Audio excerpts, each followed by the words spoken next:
Buongiorno dall'ufficio turistico della Federazione dei Comuni del Campo San Pierese. Oggi vogliamo portarvi in gita. Abbiamo scelto di fare visita alla mostra straordinaria di arte sacra della parrocchia di Santa Giustina in Colle e oggi incontriamo Davide Cherubin, che è un curatore volontario della mostra, ma è anche un volontario che porta in visita gli ospiti durante il fine settimana, cioè nei giorni di apertura di questa mostra che è davvero straordinaria sotto tanti aspetti.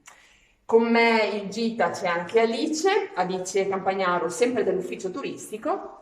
E allora andiamo un po' alla scoperta della mostra. Ciao Davide, puoi darci qualche informazione della mostra? Dove ci troviamo precisamente? Ci troviamo nella chiesa di Santa Giustina in Colle e precisamente nella sala museo della nostra parrocchia, una delle 4 sale del percorso di visita di questa bella mostra. Raccontaci un po', cosa possiamo vedere durante la nostra visita alla mostra?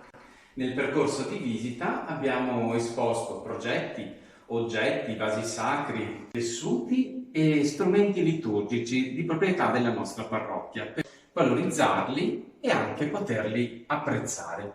Bene, ci puoi ricordare date e orari di apertura della mostra? Molto volentieri. La nostra mostra è aperta tutti i fine settimana di maggio e di giugno. Ci sono 2 turni il sabato, il primo alle 17, il secondo alle 18. Alla domenica invece i 2 turni sono il primo alle ore 9, il secondo alle 14:30. E come possiamo fare per prenotarci per venire a visitare la mostra? È molto facile.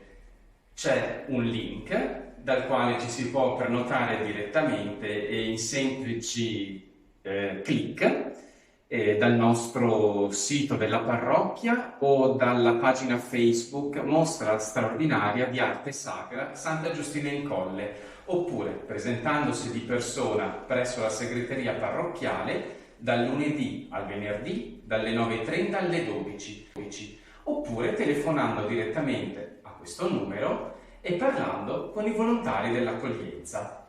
Bene, grazie mille. E una piccola curiosità. Quando abbiamo finito di visitare la mostra, cosa possiamo fare? Vi consiglierei di estendere la visita con delle opere di Romeo Sandrin. Le prime si possono trovare presso i santuari antoniani di Campo San Piero e poi vi consiglierei di pedalare lungo la ciclabile Ostiglia verso Piazzola sul Brenta, dove potrete visitare l'incantevole mostra sull'Inferno di Dante con le opere del maestro Sandrin. Grazie mille. Grazie a voi e vi accogliamo. Grazie Davide per averci accolto, per averci aperto in esclusiva per poter mostrare le immagini di questa mostra, e il nostro consiglio per il fine settimana è proprio questo. Arrivederci. Arrivederci.